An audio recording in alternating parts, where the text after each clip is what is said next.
Yeah, so Michael is going to be the MC. He's going to help us out with the muting and all that kind of stuff. Good. Okay. Let's see. Hello, everybody.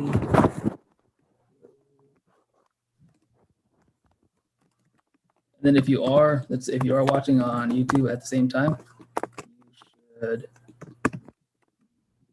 don't look at it like it'll mess you up because there is that delay. Oh yeah. Sometimes I'm watching myself do something I did 20 seconds before. And then I freak out. It trips me up. Yeah. I'm not that tech savvy, so I couldn't do it anyway. One at a time. I get self-conscious if I see myself in real time doing it. So I'm like, can't do it. So everybody who's watching on YouTube, joining in, we're live. We're just hanging out, waiting for the rest of us to kind of walk in and show up, and then we're going to get started. So for now, you get to hear us chit chat and talk about nonsense and be friends and everything until we get started.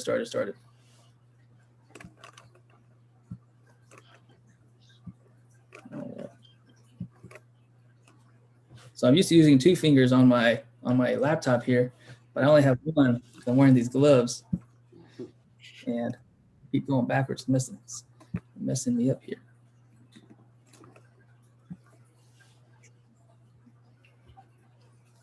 Okay, Michael should be here. And then we'll get started.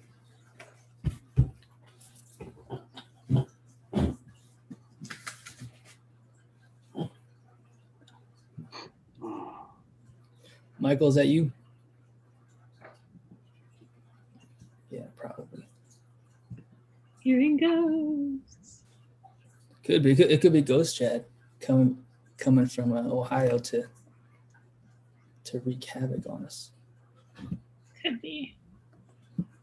Okay, so once Michael gets ready, then we'll get started.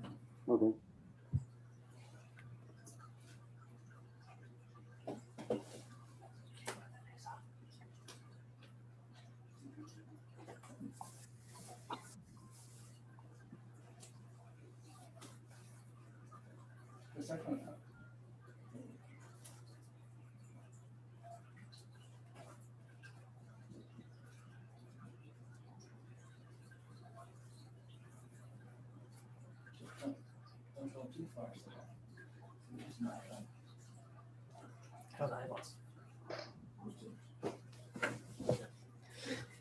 Okay, let's see. Where am I? All right.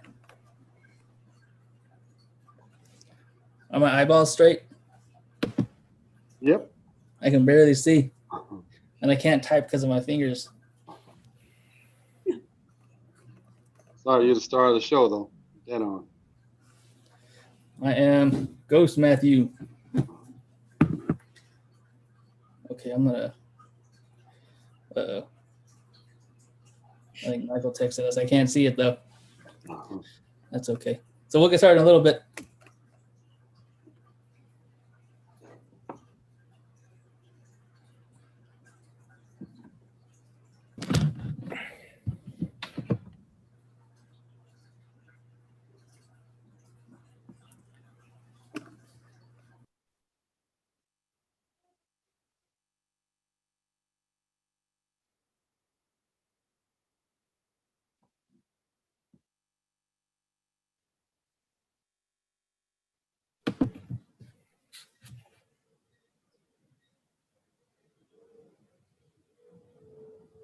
Okay, so we're gonna get started. Michael's on his way. We're figuring stuff out. So welcome everybody. Welcome to HALLOW-SCREEN Day 1, a Nervous Ghost 2-day spectacular.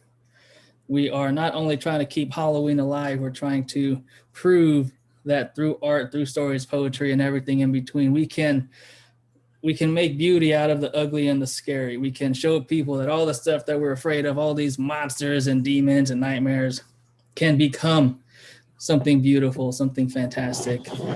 And we have our Ghost Chad here. I think I'm backwards. Sitting in for Ghost Chad. Ghost Chad says hello. So our HALLOW-SCREEN events are open mics. It's a place for Michael and Chad and I to give new announcements, new projects as to what we're up to, what's going on. And we have some pretty big announcements we're excited about. We're going to share those later on.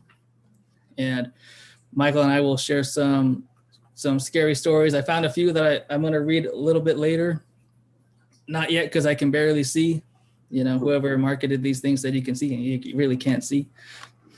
And our open mic is open to anybody in the community, of course, friends of friends, family, neighbors, cousins, whoever you are. If you write, if you have art, if you want to share, email us. Email ghosts@nervousghostpress.com. All are welcome, always. It doesn't matter what your experience level is. It doesn't matter who you are, where you're from. We want you here. We want you part of our team. We want to share, and we're excited to have you. And so before we begin, you know, usually in open mics or these kinds of things, you just say your name and you hop on. But I would like to, if everybody's okay with it, go around and just introduce yourself a little bit, say who you are, and then, you know, we could all be friends here, and then we'll hop into the event. So whenever whoever wants to jump in, just start. This is kind of the fun part about these virtual events is going to be talking over each other. Everyone's getting nervous. You're going to be like, but you know what? That's fun for me to watch. And this way you get frustrated and I don't have to. So it's we'll say hi right now, and then we'll jump into the event. I'm Obed. Good to meet you guys. I'm Amanda. Nice to meet you. I'm Jeffrey Martin. Nice to meet everybody. Right on, Jeffrey. Hi, I'm Patty Godinez. Nice What's up, Patty? Hey, Alvin. Where you headed or what? I'm going out to dinner right now. I'm about to go to dinner, so I'm going to do this from the restaurant. Oh, wow. Nice. Right on. I love that. Got to get out, but I want to be part of this, so thank you for inviting me. Of course. Okay, so I'll share the two stories that I have that are kind of spooky. Hopefully, I found them. I just kind of Googled scary stories because I didn't feel like writing my own and giving myself goosebumps and freaking out over here. So I found some. I cheated. Maybe tomorrow I'll share one that's a little bit more fresh. And then I'm going to take off this head thing. But so bear with me. Let me know if these are scary. They're very short. I walked into my little boy's room to tuck him into bed. And as always, he asked me to check under his bed and see if there's any monsters or things. And we go through the same thing every night. You know, it's no, there's no monsters. Monsters aren't real. If you need me, you call out for dad. You call out for daddy. And for whatever reason, this particular evening, he really was adamant and asking me, Daddy, no, you have to check. You have to check.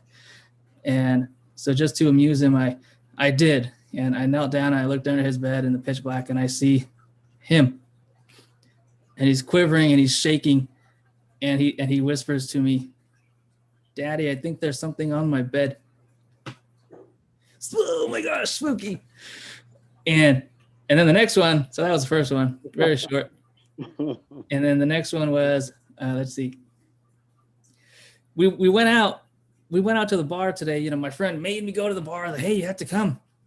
And there's a new band playing. You got to see the band. They're, you know, the best band in town. They're up and coming. They're going to be the next Beatles. They're going to be the next, you know, whoever else. And so reluctantly, okay, I went. Had a great time. And on the way home, I realized I didn't have my phone. So I used my friend's phone. I called the bar. We went back. No phone.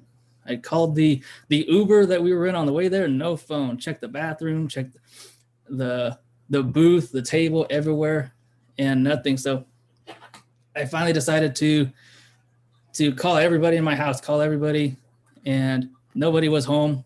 They don't know if I left it or not. And I knew I had it with me, but we decided to call it up. All my friends called it one by one, no answer. And then I finally called it with my friend's phone, and it rang and it rang and it rang. And then someone picked up, and it was just this low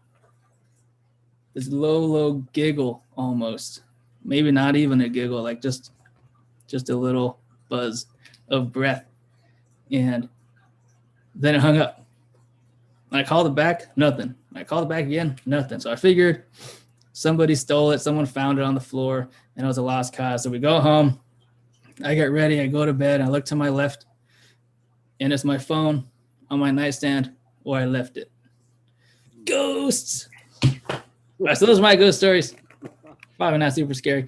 I'm gonna take this thing off, I'll be right back. But we'll get started here in a little bit while I take off this thing on my head and it's ripping all my hair off at the same time. That's okay. And let's see. Oh my goodness. Okay, let's see. I'm alive. All right, glad that's over. All right, so we're gonna get started here with our open mic portion. And when Michael gets back, we're gonna announce what we have planned and what we're getting ready for. So we're very excited about our announcements. We're very excited about our projects. One project in particular that I can share without Michael is that Nervous Ghost Press is beginning construction in a couple weeks on a recording studio. So this will be for podcasting. This will be for music. If there are bands out there or musicians, a vocal booth, we're adding all these different elements to add to our publishing, to our books, to our poetry, to our readings. And it's just another way that we can bring more art together and more expression. So we're very excited about that. We have the plans drawn up and everything like that. So we're excited. Stay tuned. It's going to be Nervous Ghost Press Studios. I don't know, maybe. Sounds like a name. We could think of something cooler later on. And yeah, so first, and of course, if you want to go a little later, just let me know. We can switch it up. Our first person of the open mic for HALLOW-SCREEN Day 1 is Gabriel Lopez. Hello, good afternoon. Tell you what, Gabriel got a sick ass scary story. I'll tell you that much. Share it. You got to share it now. Is that the one you want me to start with, Obed? Oh shit. Start with whatever you like, man. But I love that story from last year. Hold on, wait. Let me find one little short poem, and then I'll start the story. Here, let me.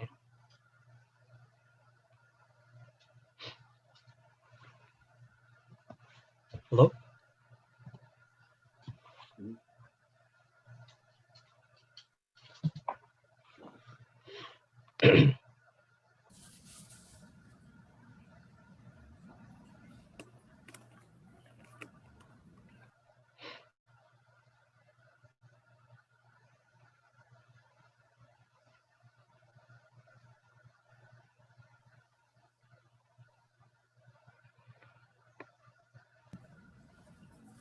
Yeah, Michael. All right.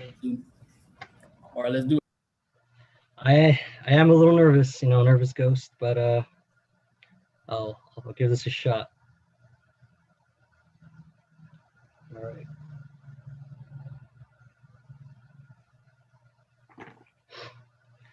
I dreamt I had grown old, and my gums were tender.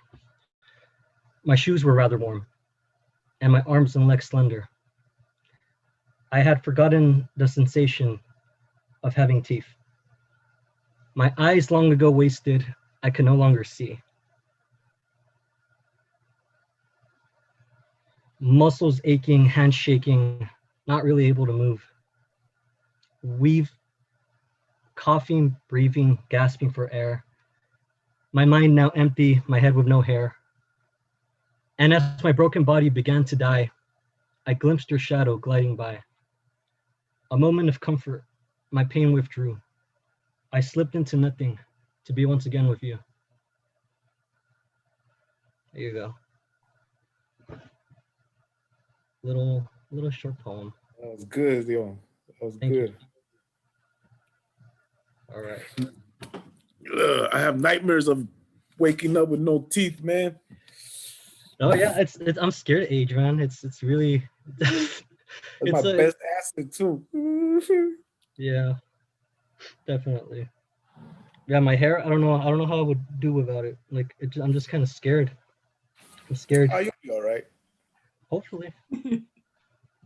Just grow it and save it. Then you always have some. You just put it back on. Oh my, that's brilliant. Just make a wig like separately. Have a separate wig of my own hair. Exactly. Okay. All right. After that little short poem, I'd like to share with you all a little short story I wrote. It's titled "The Tribulations and Trial of One Thomas Winslow." Really quick though, is the microphone volume okay? Like I just have this little mic right here. I don't know if it's working or not. Yeah, you're good. All right, awesome. So here it goes. Thomas Winslow slowly awakes to the trickle of dew and cold sweat against his forehead and the caressing motion of soft breeze against his cheeks. Soft and comforting, awakening from a deep blackness, almost familiar. Instantly he's jolted awake, now shrieking in excruciating pain with every fiber of his breaking being. Thomas is naked, suspended over a black void by a hooked chain ripping through his back. He feels a rusty iron rub against the back portion of his ribcage and lodge itself between the gaps. Veins burst, muscles tear, and bones splinter. In his blinding intensity, Thomas becomes aware of the cacophony of shrieks, groans, and sobs all around him. The noise is deafening, becoming a wall of pure, unrivaled suffering. Hours pass, or days. Slowly, the piercing pain subsists into a constant nagging. If he breathes too deeply or is shifted a bit by the breeze, the pain returns. His voice is spent due to his screams, and his eyes are heavy with tears. He chokes back a sob as he feels a tingle and tear move up his spine like a zipper. With his eyes having adjusted to the darkness, Thomas gradually sees his surroundings. He's within an immense dark cavern. All about him are similar naked people pierced by chains, sobbing or screaming. Men, women, indiscriminate of age or race. He cannot tell how big the cavern is. Though he can see the walls, this place nonetheless feels boundless. It could be hundreds or thousands or millions that are bound like Thomas, and all are suspended above a lake. A layer of white mist shrouds the surface, and through it peaks a black, still water. The lake is not empty. Periodically, a monstrous, slender mass parts the mist and makes its way carefully through the water. Many cannot support the piercing torture and shake themselves loose, screaming as they fall into water, never to resurface. Days pass, or years. Slowly but surely, the truth begins to dawn in the frail and feeble mind of Thomas. He was once alive. He once breathed air and laughed and loved and lived. Even now, his demise is unclear. Was it a car accident? Overdose? Cancer? Old age? In the end, it doesn't matter how he got here. The question burns within them. Why? Was he not a man of devotion? Of unbiased and true faith and will? Loyal? At the very least, kind? Was he none of that? Now the songs of the angel sounded like laughing of mocking children. He was alone, destitute, abandoned, and tortured for what he knew not. That same fire burns and burned away that little nugget of the lie he held so desperately onto. Sure, he had been a man of faith, but he had been a coward too. A lifetime ago, or yesterday, Thomas remembered having sped down a lonely road, one lonely road. And his negligence, he brought straight into a blurred silhouette, a man, a homeless vagabond. He didn't even seem to be 30, and he definitely wasn't alive anymore. And Thomas surely didn't have to throw away his life over this, no? It had been an accident. The man had no cause for being in the middle of the road at night. How was he supposed to see him? Then again, Thomas had definitely been over the speeding limit, and he definitely was drunk, and he definitely was rushing to get home to his newlywed wife from the house of a woman he had worked with and known for a couple of months. One little fling wouldn't hurt anybody, right? But now this black body strewn about the road. Is this man's death worth my life? No. So with a simple pull and a drop over the side of the road, Thomas hopped back into his car and drove home. For extra precaution, he drove 5 miles per hour slower. And he never thought of that incident again. Maybe once, or it masqueraded as a nightmare. But that's all it had been, a nightmare. Nothing was ever reported. No one was ever persecuted, nothing. It didn't happen. It didn't happen, Thomas repeats to himself aloud. At his utterance, his chain slightly jitters and slowly begins to drop. Thomas is again screaming, an excruciating combination of pain and fear. He can see it clearly now. The mass approaches, comes nearer, breaking through the surface of the water. A worm. The conqueror worm. Vast, empty of expression or compassion or any semblance of emotion. Simply ravenous, desperate to reduce Thomas Winslow to nothing, to that dark horror of non-existence, the color darker than black. That is hell, and that is where Thomas would have been if not for his tears. If not for his whimper, please forgive me. I humble myself before you, O Lord, because I know I have sinned. I know I am vile and am worthy of this fate. But please, O God, do not destroy me. Do not let me fall into the company of that vile beast. Do not let me be consumed, God, please. I know I deserve it. I know I'm vile. I know I'm a pathetic creature. Let me be redeemed. Let me suffer evermore. Let me hang here to the end of time rather than be nothing. The chain stopped moving. And now centuries fled like shadows. Centuries or seconds or something. Who's keeping track? Countless he saw fall into that mouth, into the abyss, and few he saw redeemed and pull up towards a light at the roof of the cavern. Some were probably his friends, parents, children, grandchildren. Someone, but not anymore. And now he was the last one. Yet long ago forgotten his name, his face, his life, save for those irredeemable deeds he committed. And the worm was more ravenous than ever. Fall, fall, fall, fall. He had forgotten how to speak, but finally he awoke and uttered one single word. Please. Again the chain rattled. Now the chain was being pulled upward. This pain destroyed him. It overdid any he had previously felt. The hook tore deeper and wider into his body.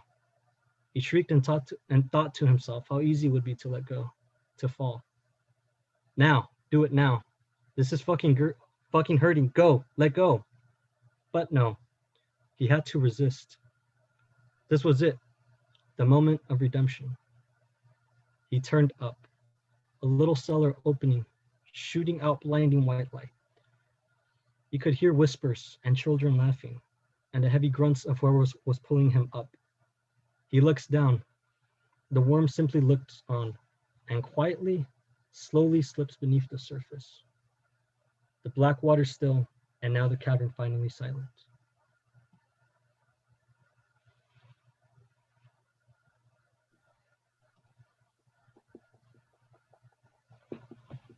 You know what Thank you.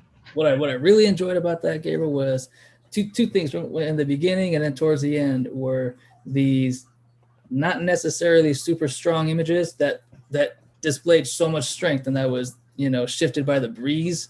And then hell if not for tears. It's like you don't think of a breeze as something that shifts things so much. And I was just like, damn, that was a really cool way to represent a breeze as something that is strong, that shifts things. And then, you know, I'm going to hell, except not for this. And I was like, oh man, you know, just that, maybe just that one. And then the cries, but I thought that was really cool. And it, you know, it showed that strength. So yeah, that was, it kept me interested, certainly. And then, you know, at the end, so we'll have our discussion at the end of always, because I like to hear and, you know, connect with everybody. But Michael is here. I'm going to step out for about a minute, and then he's going to share some words, and we'll come back, do some announcements, and get back into it. So thank you, Gabriel. Thank you for starting us off in a very great way. Very happy that you. Hey, what's up, everybody? Can you hear me? Yeah. Hey, sorry for being late. Fridays are crazy for me. And I told Matt I was going to be wearing a beaver costume, so I had to get that beaver costume. Of course, there's my beaver. So I am Michael Nicholson. I'm the managing editor at Nervous Ghost Press. if those of you watching or those of you participating, if you were part of the virtual tour we did for our release Writing for Life, you know who I am. I'm also the social media manager, so I am the one at the helm for Instagram, Facebook, everything else that we have. So if you get in a tussle with me, I'm the one that you're talking to. Just remember this moment, me in the beaver suit, because you're not going to see this again. And I do live in Oregon, so it's only fitting that I have this beaver suit for Oregon State, for those of you football fans out there, or sports fans in general. Yeah, we're really happy to bring this event to you.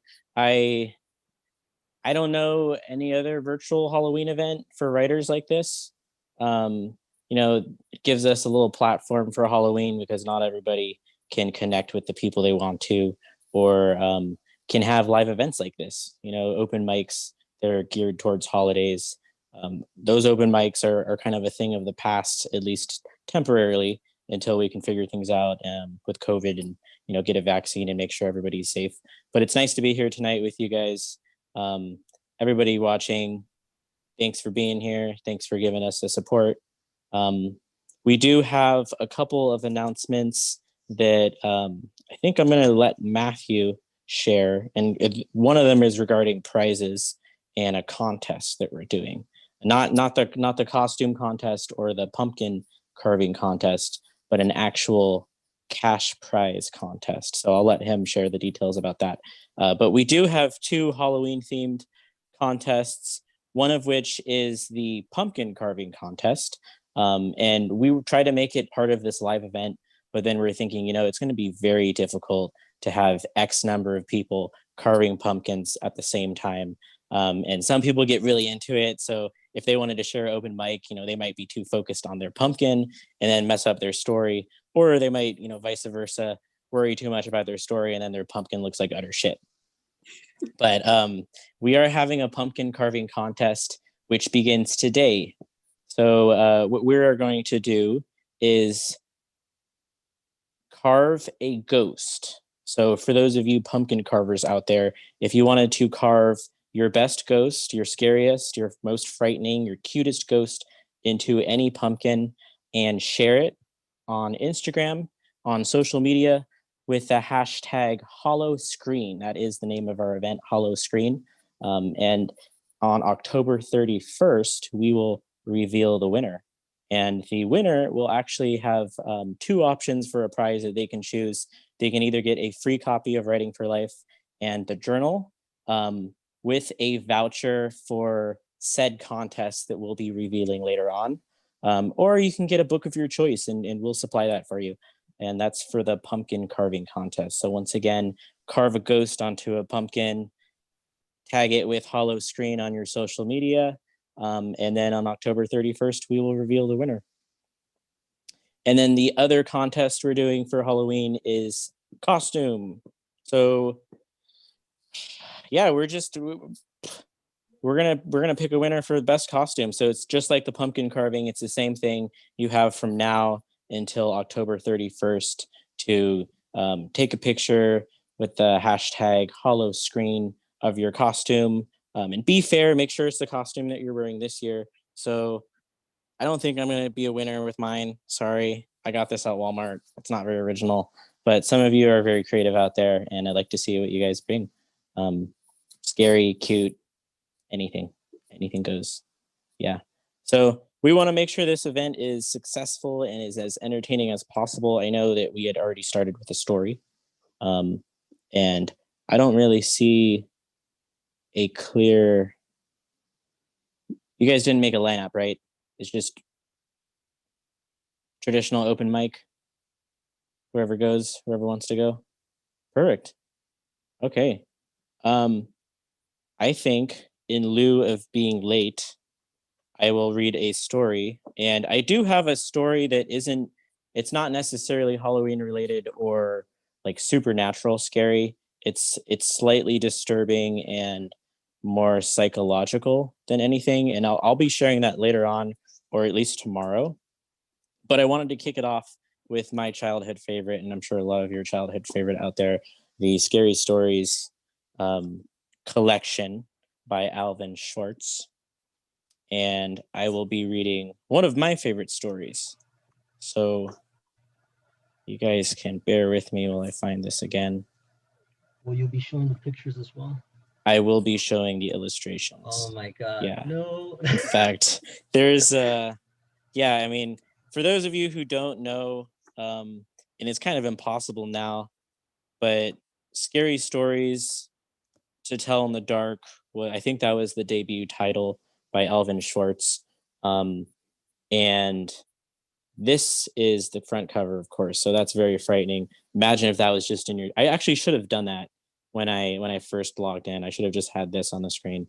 But yeah, the illustrator is Stephen Gamel, and this is phenomenal illustrations. For those millennials out there, you know, anybody who grew up on this book, or if you were a parent of millennial and you're reading this book to your child and scaring them to death, then this type of illustration is ingrained in your mind. When I think of Halloween and I think of spooky art, like this is my go-to. This is what I want to see.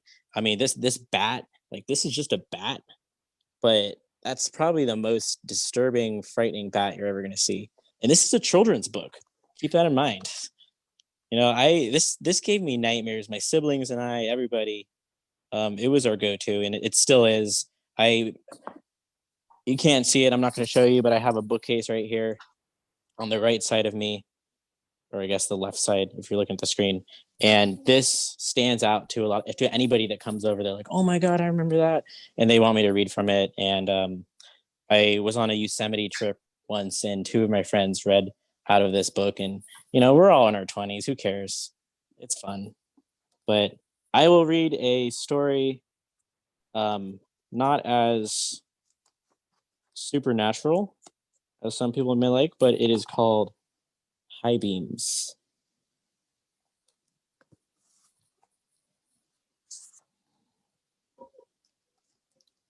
The girl driving the old blue sedan was a senior at high school. She lived on a farm about 8 miles away and used the car to drive back and forth. She had driven into town that night to see a basketball game. Now she was on her way home. As she pulled away from the school, she noticed a red pickup truck follow her out of the parking lot. A few minutes later, the truck was still behind her. I guess we're going in the same direction, she thought. She began to watch the truck in her mirror.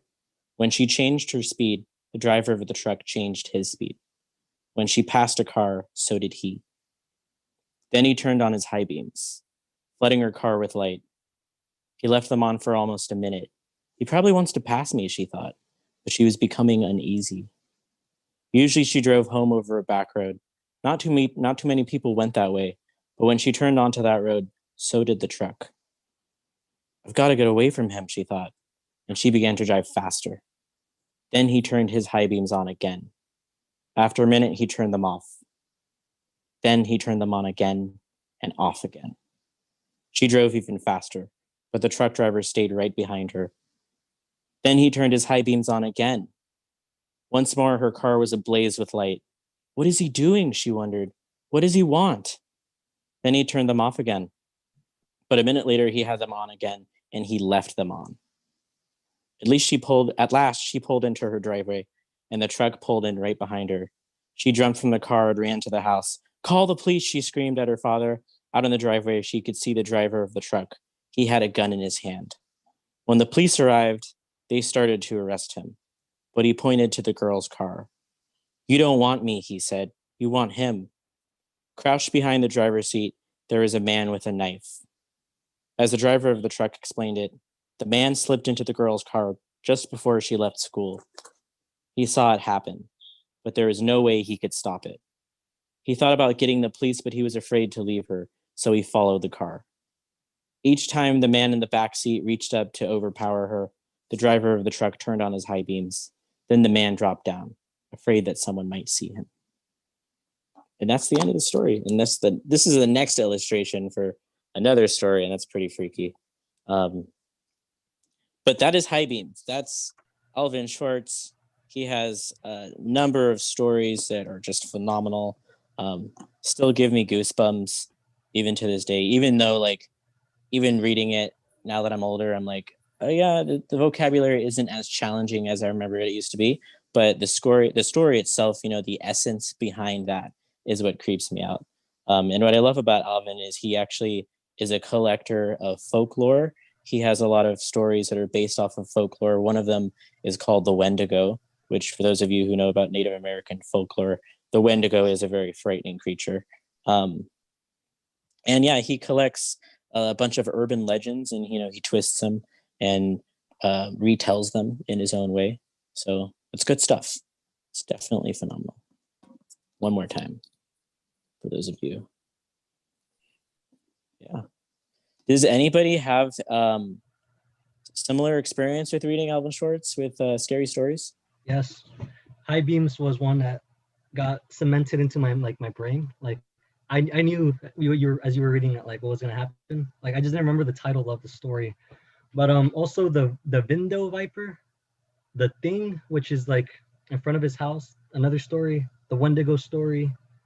There's the one with the hook too that's left on the door. Yeah. Like all these images are like left in my brain, and like I may not necessarily remember the specific story, but I remember the impact I felt reading it when I was young, and it was abject terror. Like I would stay up at night and read it to my sister, and she would have the worst nightmares.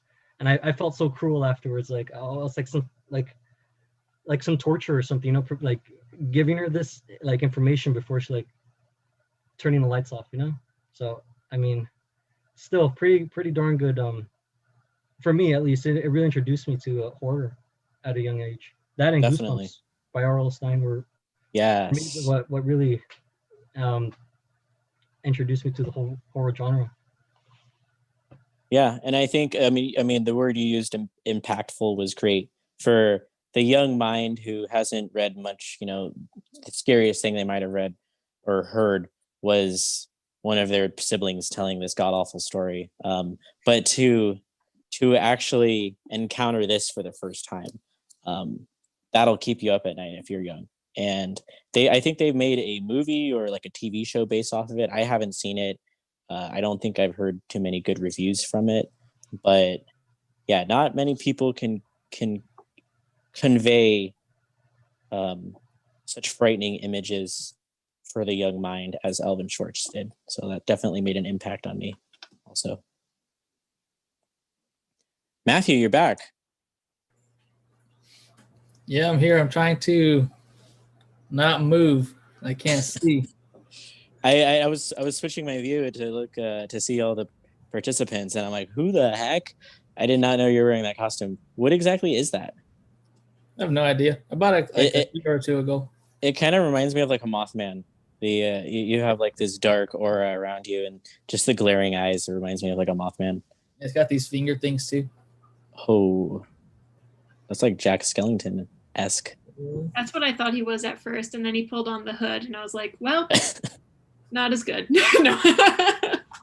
I can see if I go like this, then I can see. I'm like stretching it out.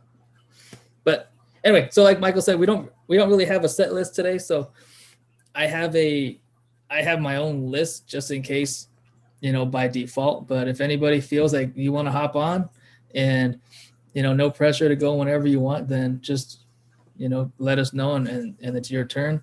After a few more, I think I'll share our news, and I'll share our exciting news and really get into it, tell everybody about it, so we can all come together and join our new project, because it's going to be our next year-long project, aside from the studio, that we're very excited about. We've been planning it for a long time, and I kind of feel like an actor where I know how the show ends, but I can't tell you until you watch it in a year and a half or whatever it is. But we finally get to announce it. We've been holding on to it for a while, so we're excited. So whoever wants to hop on and share and go, you're free to decide. If not, then I can just go off of my list here.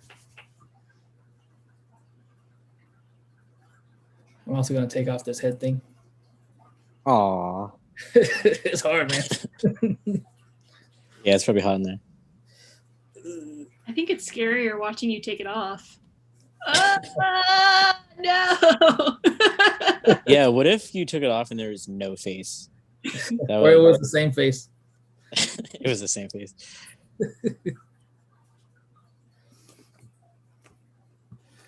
But yeah, let's see.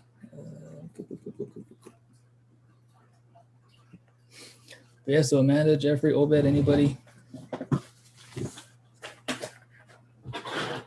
Not yet. Should I read another story to get us in the mood? Hell yeah. Let me find another one real quick. Right. And I have one too. So this one is not an official story, but it's kind of. And so I'll read it for everybody here. You gonna read that now or later? Right now, I got you right now. So Okay. there's no title, and it was kind of for, like a writing prompt that we did. Some people that I know, and this one I read and I was like, oh my gosh, I think it's real. I think it's not real, but I kind of want to figure it out anyway. So we can decide together. And so here it is. I have only experienced one uncanny thing in my life. It left me thinking about it up until this day. My cousins had visited from Missouri. I remember I had to share a room with one of them each night, and it was horrible sharing a room with a cousin, and beyond that, from Missouri. So just saying, not knocking on Missouri. This is what's written here. It's not me. When everybody had gone to sleep, I was still awake for some reason. I was having trouble sleeping, but at some point I fell asleep. I don't remember how. I just kind of nodded off. My eyes were heavy. And then sooner or later, my eyes were open wide. And I wasn't even tired. Not a hint of sleepiness in my body. Somehow, and I still to this day cannot answer why. And then I fell asleep again. But I was wired. I fell asleep while I was wired, while I was awake. And I remembered waking back up, and it's confusing. But for some reason, it was very dark in my room. And the only light was the moonlight coming through a small window, or a small crack in the window in the blinds. I'd woken up, I rubbed my eyes and looked at everything. It was all blurry, as it is when you wake up and you get rid of that gunk in the corner of your eyeballs. And I heard something walking in the hallway. It was getting closer and closer. I didn't know what it was. And then I saw a white figure enter my room, crawling on the ground, going straight into my closet. As if I wasn't there. As if it just ignored me, just walked straight into my closet. I whispered the name Cody, which is my dog. I thought it was him. He also has white fur, so he probably came into my room and went to sleep. So I got up, moseyed my way on over to the closet, which I was thinking in the back of my head is kind of weird. He never goes into my closet, but maybe he was cold. Maybe there was my pile of clothes on the floor he thought would be a little more comfortable than his worn out bed in the kitchen or in my sister's room where he stays. And so I went into the closet. I didn't want to disturb my cousin, so I walked slowly. I looked in the closet. I was trying to find him by touching around because it was still very dark. And when I went to pick him up, I got nothing but air. And I thought, oh, maybe he's gone already. I didn't think much of it. So I decided to go to the kitchen and get some water before I try to go back to sleep. And as I'm walking, I pass my sister's room and I look over, the door's open, and Cody is sleeping there. Dead asleep. Unmoved for what seems like hours, and my heart drops because I know something was in my closet. I know something white, something near to the ground, crawling, was in my closet, and I don't know if it's still there. I haven't been into my room since.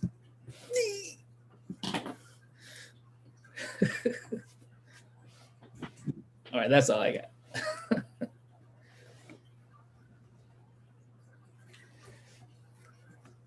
Hold on, Michael, you're muted. Muted.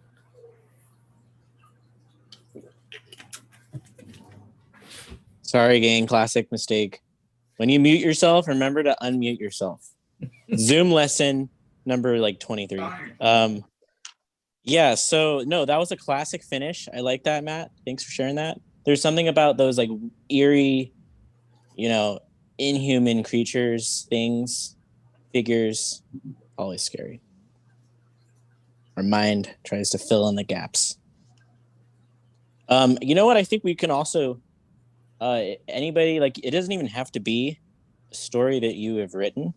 if you're just a natural storyteller and you have those, odd, scary, supernatural experiences that you want to share and you think you can share it here on this platform, do that, because those stories are some of the best. It's like when you're young and you're with your friends and you have that experience that you've never told anybody else, but then you tell them and it's just a relief to even say it, but then your friends are scared out of their minds.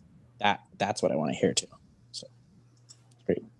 And I think Amanda is going to go next. Hi. So I guess these aren't really Halloween related, or maybe that's scary. I mean, the first one's kind of spooky in a way. So this is a poem called Lucid Nightmare. Wait, sink, tight, help, floor. A coworker calls for you. Slow, slush, help, eyes. If you're scared for me, it's submerged. Morse code squeezes of your hand. Don't let them have me. Frozen, blurry, tears, fuck. My vision is ghosting me. Body depossessed. They come. Sound, lost, help, shaking. I can't get up. Hospital, bad. I chant, the only spell I can access. Don't lock up the witch. Disease at the wheel, drugged out hostage. I'm conscious. Stop sticking me with needles. I'm only slightly bad. This will pass. Don't take me there. I'll never come back. Stop. Help. No. Don't leave. Keep holding my hand. Hospital. Bad. And then this is a little something I wrote today. And it's funny because the word prompt was pumpkin, and then it went in a totally different direction. Why don't they like you, Mama? Because your body changed after you had me? How can you go back to who you used to be? I changed you. I stretched your body and your heart, stretched your brain a little too. I'm sorry they don't like you, Mama. I don't get it. I love you, Mama. I want you to love you too, Mama. I'm sorry I changed you, Mama. Your tummy was my first home. Now I lay on top of it because I get scared and things were easier when I was in there. Now the world is bright and loud and cold. I want to be close to you again. I want to be back inside when we were one. When you were still excited to first get to meet me. Now it's hard, Mama. I don't like being separate from you. As I grow, I get too big to lay on your tummy, and you say it hurts. I don't want to hurt you, Mama, so we don't lay together anymore. Mama, I miss you. I don't like school. They say I'm slow and don't understand. I don't know what they said, but I know it's bad. Mama, I don't know what they called me. Mama, help me. Mama, I wish I was back inside, where it was warm and close. Mama, Mama, you don't want me to call you Mama anymore because you say I'm not a kid anymore and I have to call you Mom so other kids don't make fun of me. Mom, I don't like how it sounds. And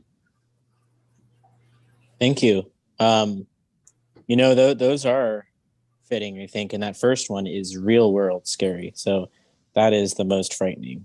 That beats the ghosts and the things that you can't see, because that's a different place.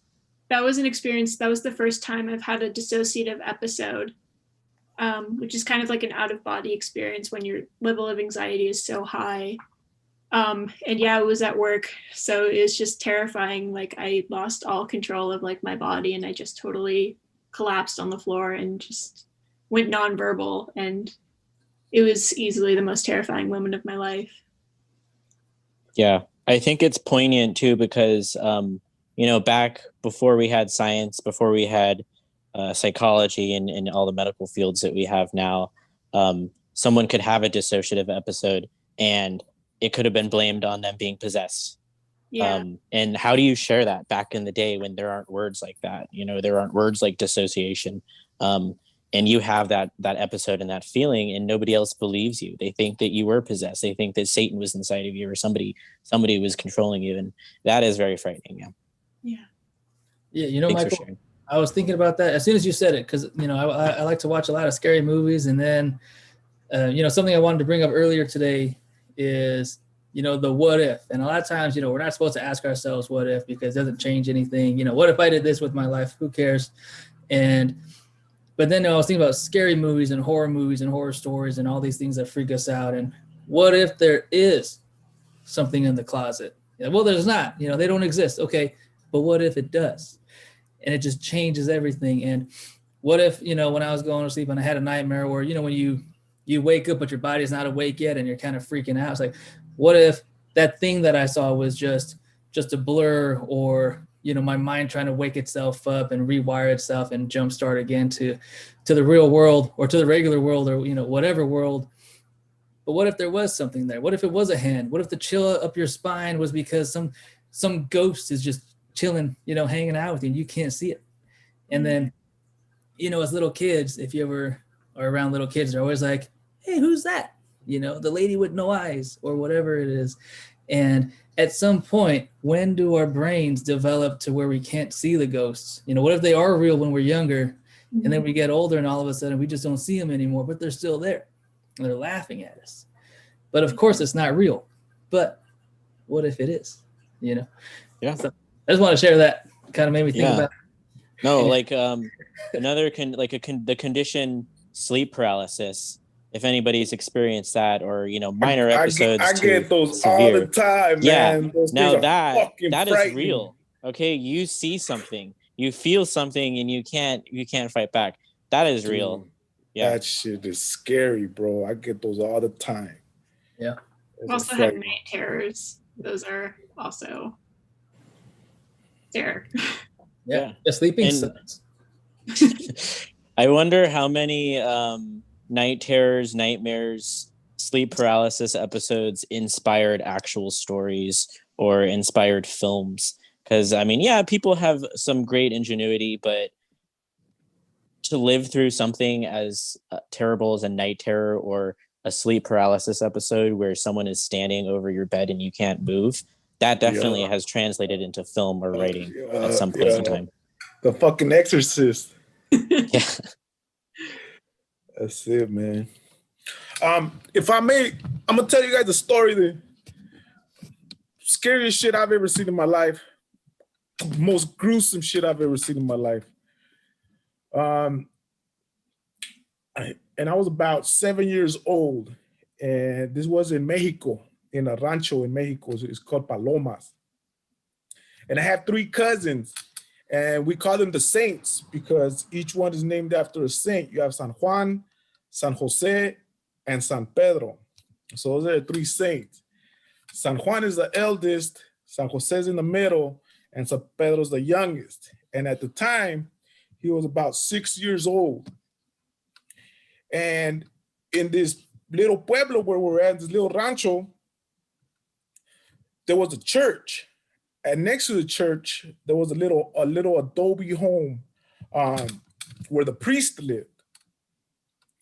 And in the front of this adobe home, there was a mango tree. So every time that we went to the rancho, we went to the mango tree. And we would chop down the mangoes, peel them, and sit around the trunk and just stuff our faces until they were all gooey and sticky and our snot was dripping down. And we tell stories. We just hang out, little kids. Me, El Negro, that's what they call me because I'm dark skinned. My family calls me El Negro. And then my cousins, the Saints, right? And we were little troublemaking kids. But the priest, he hated that we would eat his mangoes. So all the time he would come and he would chase us away.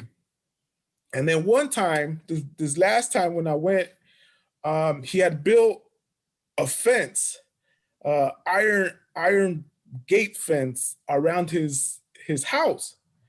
And it's the ones with the spikes on top.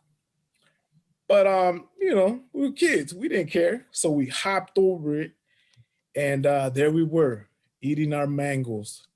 just chopping them up. Nothing changed. And we're having a great old time. And all of a sudden, you hear the door open. And then you hear the priest say, "Get him, Diablo." And we were shook, and we turned, and we started hearing like, oh, we turned. It was the biggest fucking dog we'd ever seen in our lives. And it's headed straight towards us.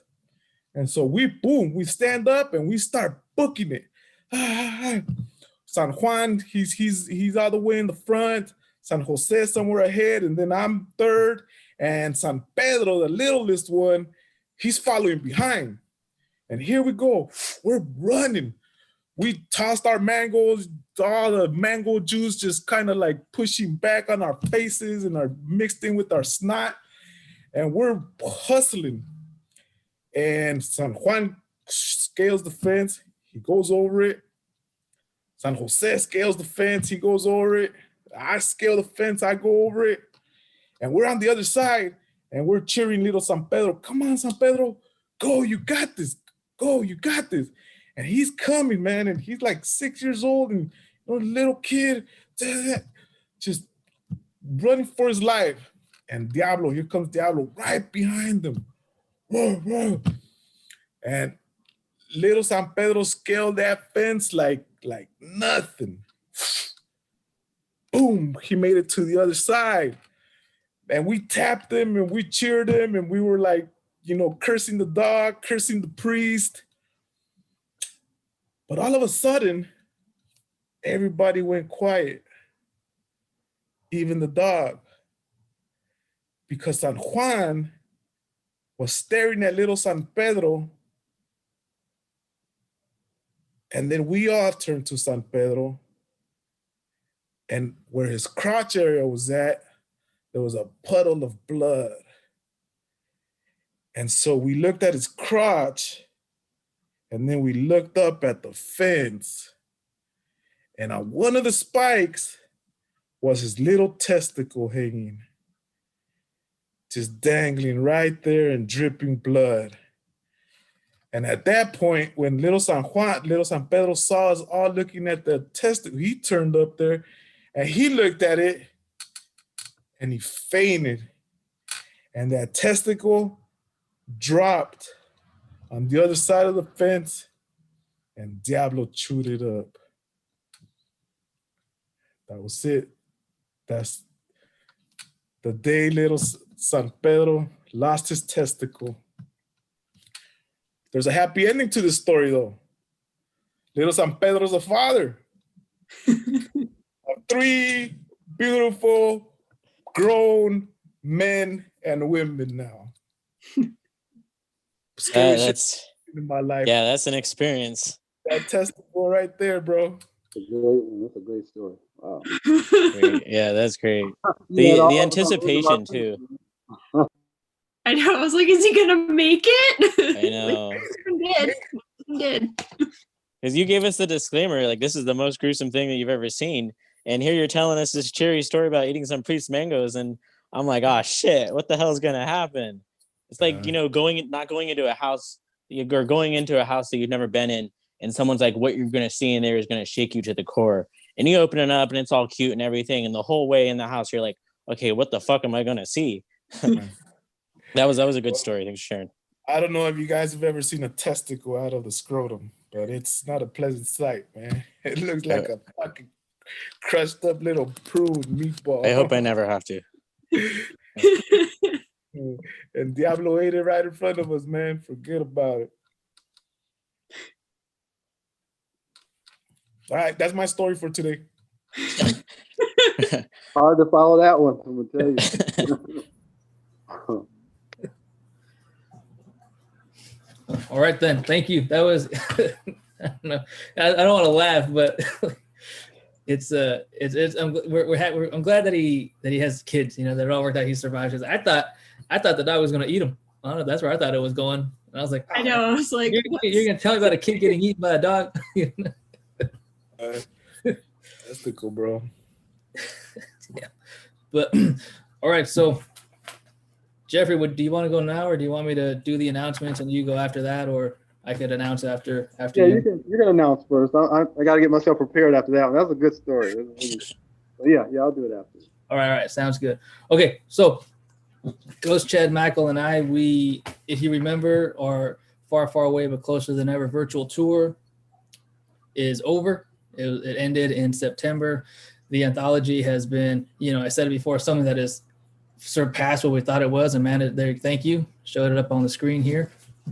We brought so many voices together that we think, otherwise wouldn't have come together. And, we always have a blind submission process, so we don't know who it is when we're reading them. We just go based on, is it something that we can stand by? Do we believe in it? Do you believe in it, in the work? And as the anthology process was being published, as we were editing it, we were still thinking, what's next?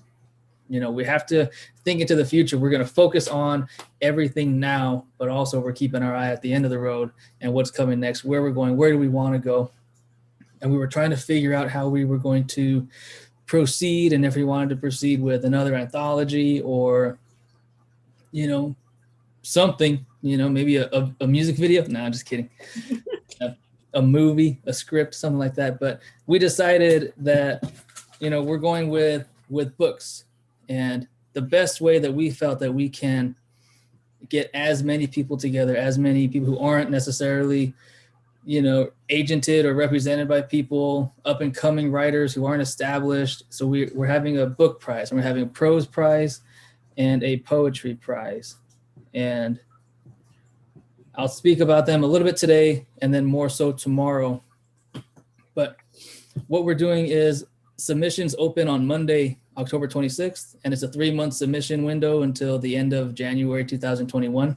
And this is the 2021 Nervous Ghost Press Prize for Poetry and Prize for Prose. And what this is you submit your manuscript, and we have a team of readers. We have everybody that will take them blind. If we somehow recognize that it's you, like if I somehow recognize that it's someone that I know, I don't read it, and I recuse myself. I'll let you know that I recuse myself just so we're transparent as possible. We don't want there to be any kind of, help going on. We just want it to be the writing. And so no names on the manuscripts, of course. That's how, it works most places. And the only way we find out who you are is if we say, if it makes it to the next step or not. And, there will be a long list, a short list, and then a finalists. And all finalists are considered for publication. So we will have 2 books next year, and it's probably going to be, I think our window right now is probably publication around October, November, December of 2021. That's the plan. We've gotten much better, now that we have 1 book out. We got much better with our design process, our publishing, and all of this kind of stuff. So we're much more efficient. We're much more, we're just better, I guess. We learn. It's a learning process, and we're confident. And so that's kind of our window right now. The prize for the winner, and so there will be 2 books published, 1 prose, and this is a novel, a collection of short stories, a memoir, all these things, and then, a poetry manuscript, full-length poetry manuscript. And on the 26th, on our website, will be all the submission guidelines, all of the rules, all that, the terms, and all that fun stuff. But the prizes is $1,000, publication with us, and a few author copies, and that could range from 10 to 25, depending on, where we are in a year and how we're planning, what we feel like could be the best, and maybe with whoever is the finalist or the winner. And then the last part of the prize is a California reading tour. And this would be readings from San Diego all the way to the Bay Area. And so the prize is open to the United States only, because I can't afford to fly somebody from another country to California. And, and part of the $1,000 would go for airfare or travel if you're in Florida or the East Coast, or maybe, Arizona, wherever it is, to help you come here. And then, we'll have a couple readings, Southern California, work our way up, and then work our way back. And so I think that'll be a lot of fun. It'll be a great way to get out there to really say, hey, you know what? 2020 is over. This is ours again, I want to breathe the outside air wherever I want. and so our judges, I'll share a little bit about who they are. Let's see what I have here. And so for our pros judge, and hopefully they may be with us tomorrow, hopefully, depending on how the schedules work out, is Deborah Munoz, who is a writer on the show The Mayans. And she has also been credited for a few other works. So we're very excited about that. We're very excited about having her work with us and being open to, being part of the Nervous Ghost Press process and projects. And I think it'll be very great to have somebody who is not only a writer, but is writing, is active, is going out there, is putting their work on the screen, putting their visions to real life, and really, taking that next step and showing us exactly what we want to see, how we see, getting us to watch and to be hungry for what's next. And so I think that's a very nice angle to have. And we'll have more information about her coming up. And for our poetry contest, I have a short bio here. After kicking in the door of the music scene in 1995 as a lead singer and songwriter of one of the most legendary punk rock bands of all time, the Misfits, Michael Graves has been driven by the pursuit of quality and harmony in everything that he's been involved in since. And he's been touring for nearly 2 decades, music, movies, everything, and has been entertaining, influencing audiences worldwide. And so we're very excited to have him with us for poetry. If you're familiar with him or not, he has a very cool approach to music, a very cool approach to melody and rhyme and rhythm and lyrics. And that's something that we enjoy here. Sometimes poetry is not just what you read in school. You could have poetry that looks like a novel, looks like a play, or looks like anything, and having different perspectives and different kind of approaches to the page and to the words and to emotion and all these things is what we want. And, Michael, Chad, and Ghost Chad and I, we all differ, and sometimes we're on the phone or we're emailing each other or texting. And it's like, I'm like, what the hell did you just say? I'm like, no. Or, or they say, they come at me, and sometimes Michael has an idea and I'm like, hey man, don't start with me. And I know I say things to him and it's the same way, but we find a way to come together. We find a way to work together for the art, for showing how our fears can be beautiful. And, even if it's not scary in here, this is where the real scary stuff is. And up here too, all those what ifs, they came from somewhere, And so those are our big announcements, is our book prizes, and we're very excited to have it. We're going to be posting more information on our website, on our social medias, how to submit, where to submit, why to submit, all of those things. And so stay tuned, but we're very excited to have our judges with us and to get our team together and to start reading and to really bring some new work from new writers, new work from established writers and students. It doesn't matter who you are, we want it. We don't care where you're from, what you believe in, who you believe in, what you believe in. We want the art. And so that's what we got. Michael, if you have any words to yeah. and then So just to repeat, because you might not have heard, but it's $1,000 cash prize for both contests, poetry and prose. That's 1,000 bones. That's a good amount. And just like what Matthew was saying, if you're a writer and you're like, should I submit to this? Should I put my my manuscript into this contest? Yes, do, because we as writers, we want to get paid for our writing. And this is part of the process, especially if you're an emerging writer and you win this prize and you can go on the tour and you can promote your book or promote your poems. You're promoting yourself and you're promoting your career and what you love to do. So definitely get on board on this. And then just the second part of what I wanted to share. So Michael Graves, he was the lead vocalist of Misfits, I think after Glenn Danzig, but this is one of the albums that he was on. It's called Famous Monsters. I am a huge Misfits fan. So first when Matt was like, he was telling me this, I was like, I had to look this up. But then I was like, holy shit, Misfits. Okay. All right. We got something here. And his music on this album, it's not as like hardcore punk as you'd think it is. It's almost a little more rockabilly. And of course they have the corpse paint on the album cover with the classic devil lock hairstyle. So if you haven't started listening to Misfits, fucking listen to them.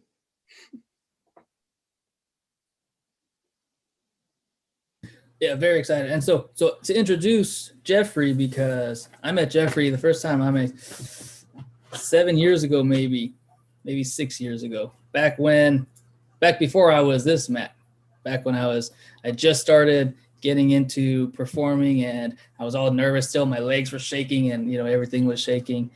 And he was very supportive, very, how old was I? 22, 21, somewhere around the early 20s.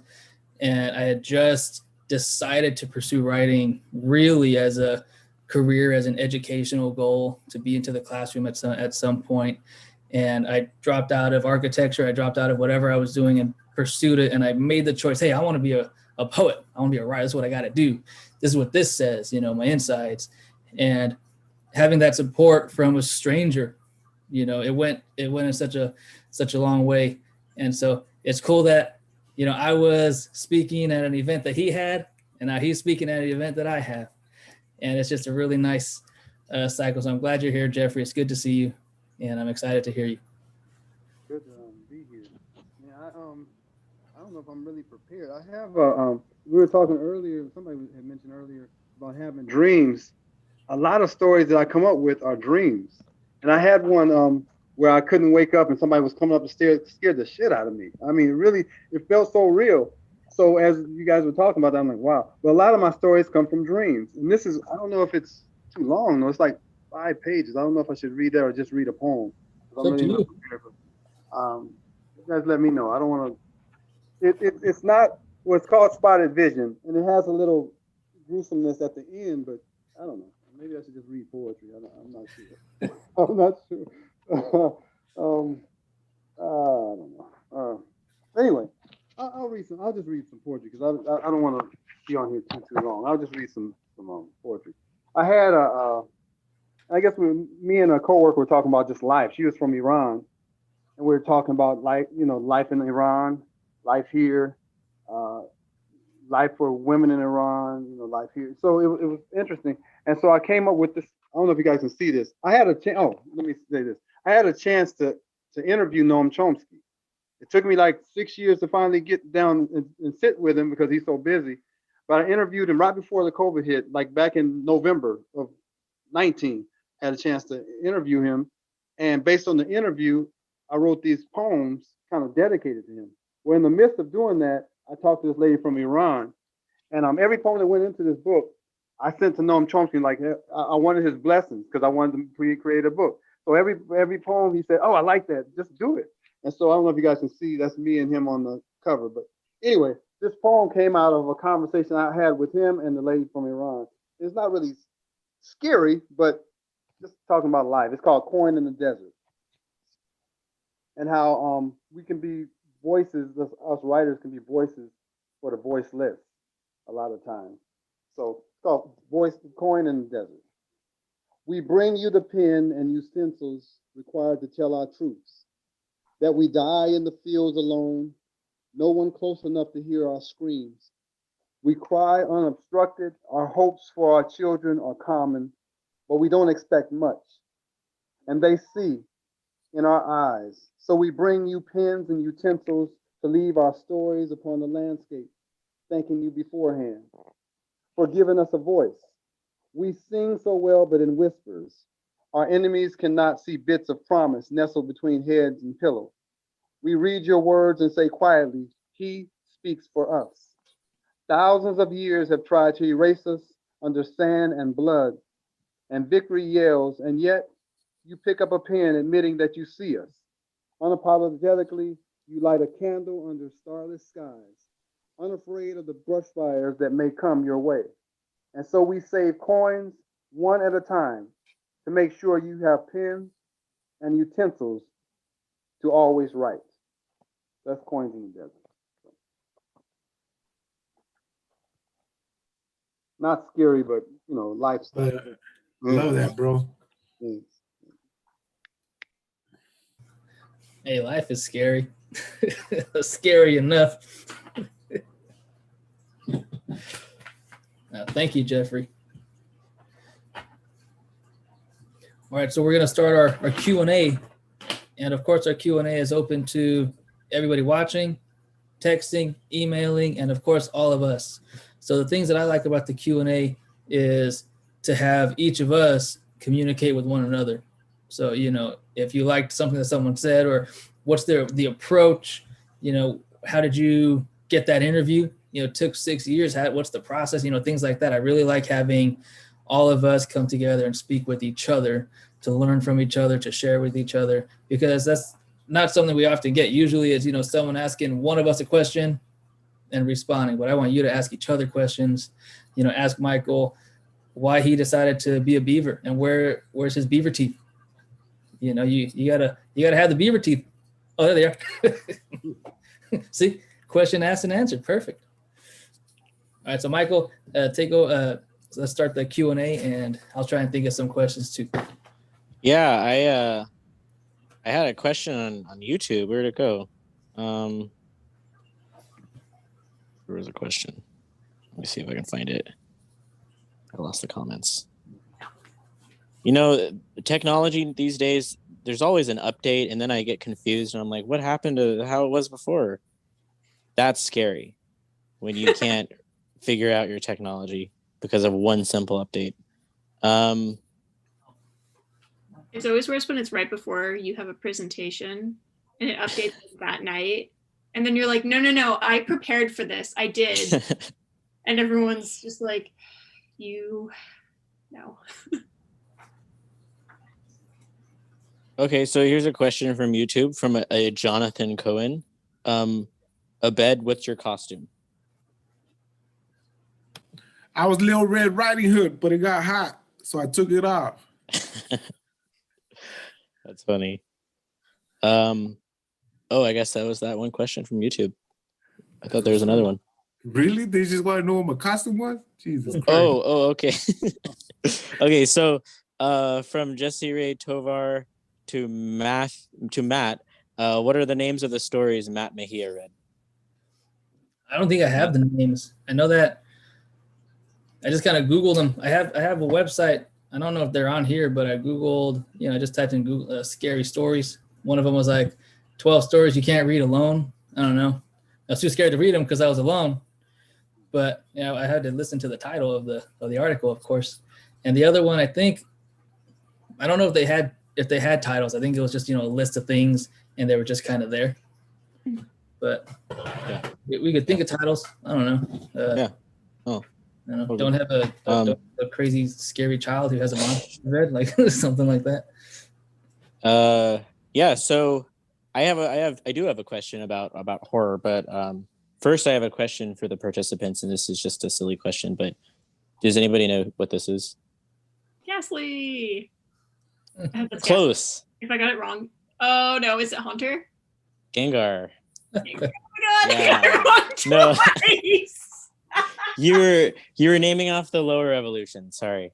Okay. No, so this is, yeah, folks, this is a Pokemon. This is how much of a nerd I am, but it is a ghost Pokemon. So I'm like, I had to have him here with me for this spooky event. But you were close, Amanda, very close. So embarrassed. It's all right. You're not going to be questioned on your Pokemon knowledge in the future. I promise you. Okay. That was yeah, no. So my question for participants, for anybody who's watching, if they wanted to, you know, reply on YouTube. But for those of you who write horror, or you like horror, or you just like writing scary stories, anything that might be disturbing, that might be unconventional in a sort of like supernatural or surreal way, why? Like, why? What inspires you to write in a genre that is so terrifying to some people, and that is sometimes very restricted with, you know, different genre types and, you know, the restrictions that like the horror genre has. So why do we write to scare people? You know, why do we write to unnerve people and to get under people's skin? Like, what sort of joy do we get out of that as writers and as storytellers? I can try and get us started here. Maybe maybe you'll disagree with my answer, and then you'll have, you'll think about your answer in that kind of way. But I think I know a lot of times if I want to write about something scary, it's to either, if I'm going to be scared, you're going to be scared with me, or, I get it out of here, I put it on a piece of paper. I can crumple up a piece of paper and throw it away. I can burn a piece of paper. I can rip up a piece of paper. I can file it somewhere, never to see again. I can give it to somebody as a gift, but I can't crumple up my brain. I can't crumple up my heart. I can't rip up my insides. And so it's a way to kind of turn it into, some abstract thing into something that I'm stronger than. Because I think when I have nightmares and I'm not as strong in my dreams or in my nightmares as I feel like I am in person and when I'm awake. And if I can take those things and turn it into something weaker than me, what can I be afraid of then? And, the other day I drew the monster thing that I see in my nightmares. And it looks like a horror movie kid drawing, with like the black crayon and they're going all crazy. It looks like that. And one of my friends said, "What the hell are you doing? Don't do that. You're going to make it real." And I'm like, yeah, I'm going to make it real. And then I'm going to kick its ass, But so I think, that's my kind of approach, I guess. But maybe someone has a different one, or, I'm excited to hear.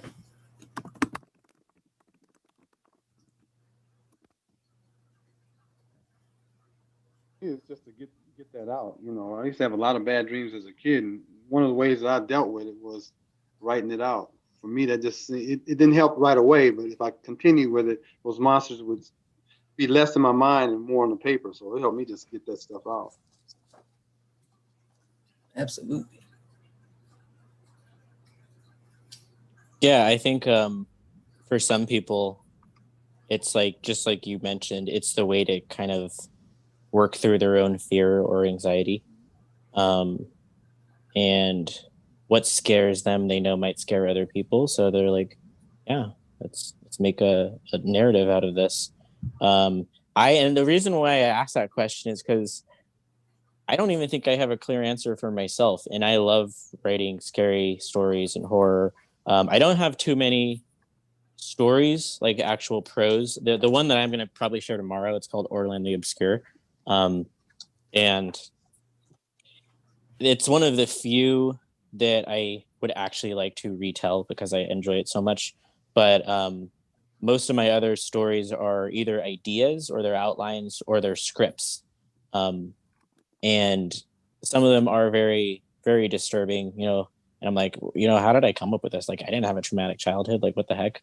And I question myself. I'm like, okay, so what is my purpose in writing this story or this potential for a story? And it's so graphic, or it's so not evil, but just sinister. And yeah, I guess it can be entertaining for some people. But it's like, I don't have any fears or anything that I'm working through. So like, why, and I'm curious. It's pure curiosity. Why do people write scary stuff? Why do people like scary stuff?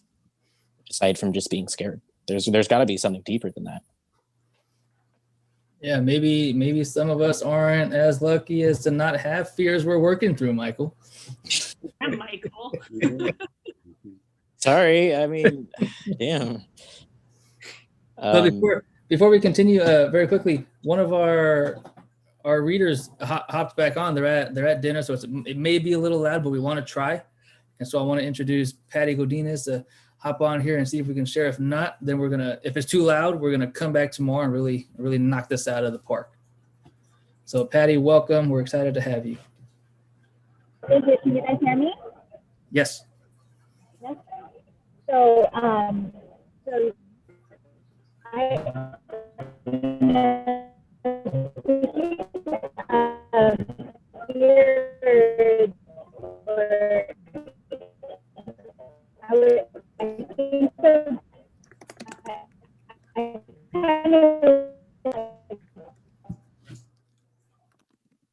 Yeah, it seems like It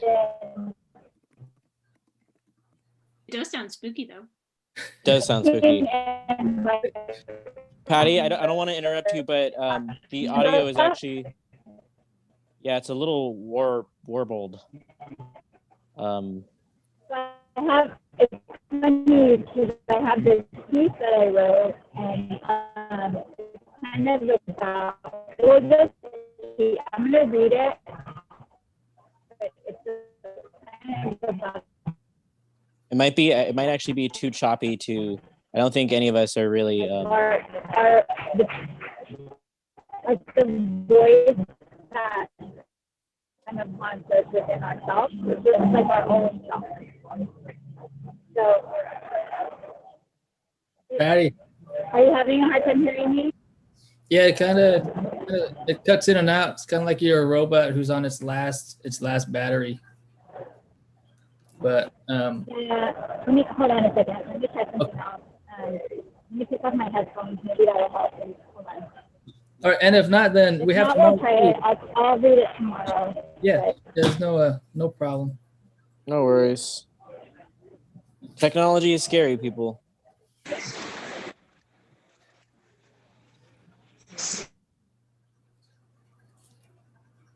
See if it works. Yeah, I'm gonna have to. Can you guys hear me? A little I'm in better. a restaurant and there's a Never mind.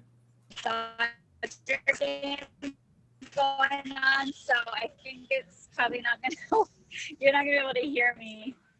Yeah, that's okay. Yeah, Patty, enjoy your dinner. Have dessert for all of us too, and we'll have you. Oh, she's gone. We'll have you tomorrow. So hopefully Patty will join us tomorrow. I hope that she has a wonderful dinner. And unfortunately, sometimes technology is a jerk. And Yeah. But yeah. So about the. Oh, I have a question real quick. Oh yeah, there you go. So this is another question from YouTube. What is Matt Mejia's favorite scary story? And extending from that, what is everybody's favorite story or favorite scary story? Anything frightening? What is your go-to? And it doesn't have to be a story like prose, the traditional writing that we do. It can be a film, a TV series, any sort of narrative. I don't have any scary stories. I'm the scary story. So. All right, Matt. No, I think one thing that always gets me is what I spoke about before. Is that a lot of us if we grew up with a certain religion or a certain belief, and then you kind of get older and you're like, hey, wait a minute, or you start to question things, but somewhere in the back of your head it's still that what if, and that's what always gets me, because I'm walking around the house and I'm like, there's nothing over there, but as soon as I turn around, it's there. There's nothing in my closet, but once my light goes off, it's there. And it doesn't make any sense. And so I guess my scariest story is just whatever's popping up in my head all the time. It's always changing. And, I know it's in my closet. I put everything in there. I didn't put a demon in it, but it somehow found its way. But so I think at least in my case, I create all my scariest stories, and I'm too scared to tell them. And then you get the chills in your arms, What I have a question. Obed, did you guys ever eat the mangoes again? Nah, my aunt wouldn't let us go back. Don't go back there. Yeah, she wouldn't let us go back. So it was too traumatizing, man. Every time we saw Diablo, it was like, damn, he ate fucking San Pedro's nut. It wasn't the same anymore. And then we had to go to church and see the priest. Oh no. Even worse. And then he gave a whole fucking sermon on thievery and consequences after that. I was like, no, wait, this guy really? And San Pedro's right there all stitched up in the pew, and the priestess is over there giving a homily about, That's so about good. not stealing because the devil's going to come after you. Literally, his fucking dog's name was the devil. Anyways, there you go. And That is a classic. The priest with a dog named Diablo. Diablo. Yeah. These old ranchos, man, in Mexico, little pueblos. Some really fascinating stuff goes on in those places. So I like David Lynch. If you guys know who David Lynch is, he's an American filmmaker. He directed a movie called Mulholland Drive and Lost Highway. So he did Twin Peaks. If you guys know what Twin Peaks is, it's a TV series, Classic. a classic. I think the first season was like 1990, but he just did another season in 2017 that was on Showtime. David Lynch is a surrealist, and surrealism can be a nightmare. But he did one film called it was Lost Highway, and the opening, the first act, so the opening act, first 30 minutes of the film are probably like the most terrifying of any non-horror based film. And it's like surreal, so you're questioning what is reality, what is this, and then the character just switches. The main character who you're following turns into someone completely else, and then you switch over in the narrative. And I thought it was just a brilliant film. But yeah, so I don't have like a per se one scary story that I like, but I know that David Lynch's narrative and his storytelling through imagery is fantastic. He's the visual representation of a nightmare, in my opinion. So if you don't know who David Lynch is, definitely check him out. Yeah, I just finished watching. Watching Twin Peaks, and I made the mistake of watching it by myself before bed, and I had some pretty wild dreams that kind of had a similar vibe and kind of like angle of lens, and it was not a recommended time. Especially combined with like sleep medication, because then you like wake up and hard pass. Right. That's funny. I would love to go back in time and like experience Twin Peaks for the first time again. That would be not on sleeping medication, but yeah, maybe ditch those. But yeah, I watched the whole thing by myself, and I was home alone too. And then I came out and I was like, spooky. What did I miss out on? I didn't watch that final season. Like I watched 5 episodes in, like that nuclear bomb explosion. After that, like I stopped watching. So like, does it just amp up like the craziness after that? Yeah, it kind of, it doesn't really go off the rails, but it definitely takes some turns. And see, David Lynch does this thing where he's leading to a sort of resolution, and you're like, holy shit, David Lynch is actually gonna create a cookie cutter ending, and then he just twists it completely, and he leaves you with so many questions. In my opinion, it's not a resolution at all. It's not a conclusion. So it made me think that, he had more plans for Twin Peaks, but I haven't heard anything yet. But yeah, that atomic bomb episode that you're talking about, that was a whole different thing.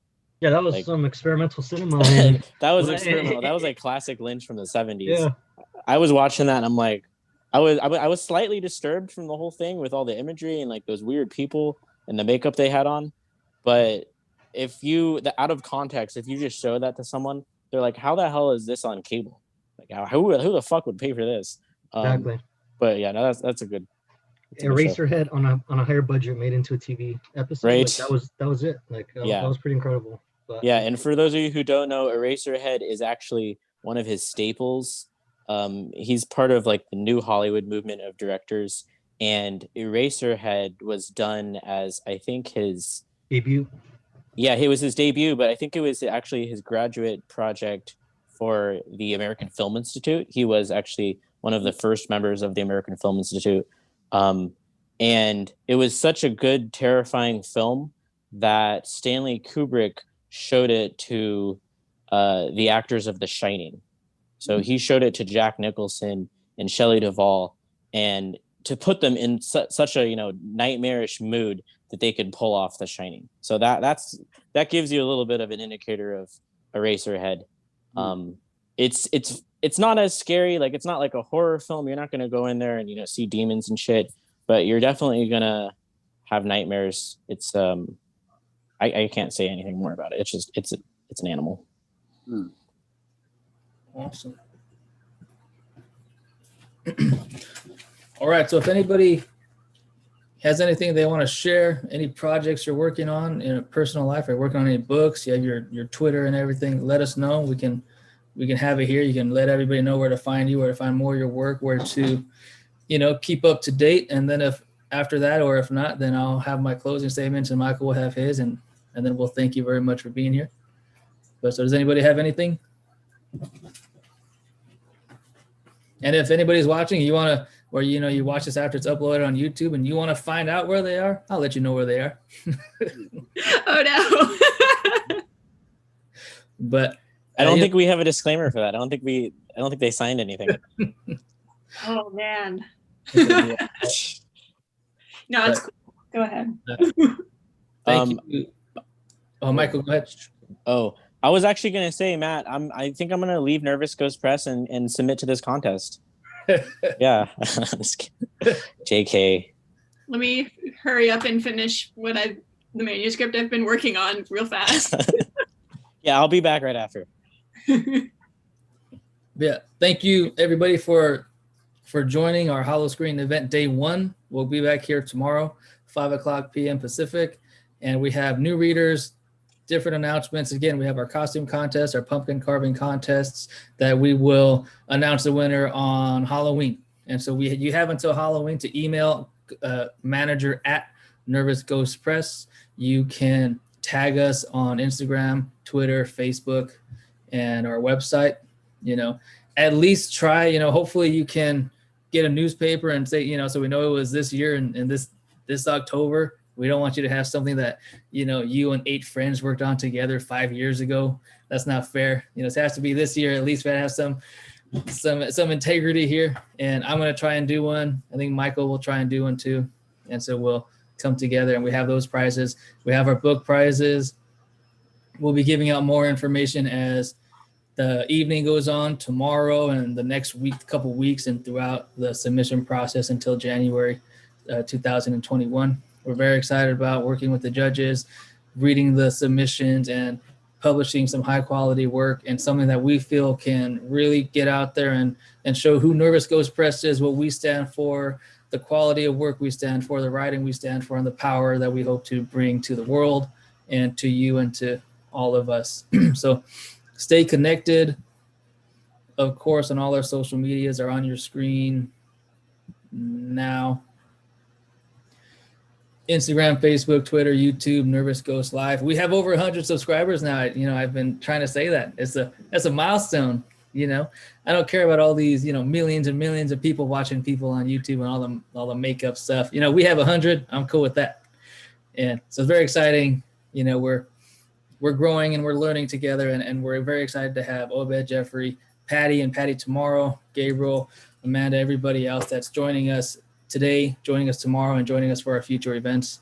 I'm happy to hear your voices, hear your stories, your real life stories, and your fiction stories.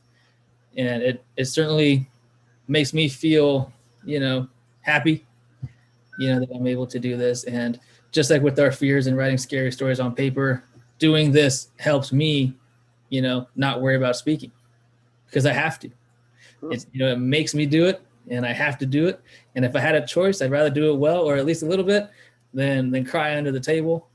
And so thank you. I'm learning a lot and I'm growing a lot. And so if Michael, you have anything, if not. Yeah.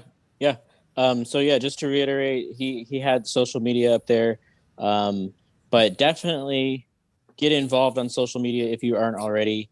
And if you have other writer friends, and maybe you yourself aren't feeling up to submitting to a contest, but let them know, because this is a huge thing. We at Nervous Ghost Press are wanting to grow with you. That's kind of our vision, is that, yeah, we're improving and we're learning from each other, but we also want to grow as writers with other writers. And that's, I think, why Matt and I are doing this. This isn't for prestige or for fame or anything like that. This is because we love writing. This is what we do. It's writing for life. It's the name of our debut title, and we want to grow with people. So yeah, definitely follow our Instagram page and Twitter. We are more visible on Instagram. And once again, that is just Nervous Ghost Press on Instagram. And if you're looking at Twitter, it's at @nervous_ghosts. Awesome skull there. Oh, it's a skeleton.